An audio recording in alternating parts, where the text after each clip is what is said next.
আসসালামু আলাইকুম। আলহামদুলিল্লাহ রাব্বিল আলামিন। 3 তারিখ ফেব্রুয়ারি উদ্যানের মধ্যে যে সমাবেশ হয়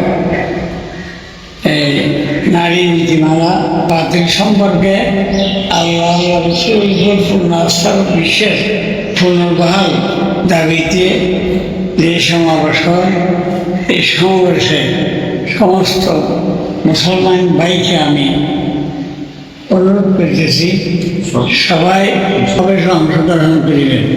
এটি ইমানি দায়িত্ব, সবাই উপর ইমানি দায়িত্ব এই নারী নীতিমালা বাতিল এবং আল্লাহর উপর পূর্ণ আস্থা বিশ্বাস বহাল করা, যা সমস্ত মুসলমান উপরে দায়িত্ব হিসেবে ইমানি দায়িত্ব হিসেবে সবাই অংশগ্রহণ করিবেন।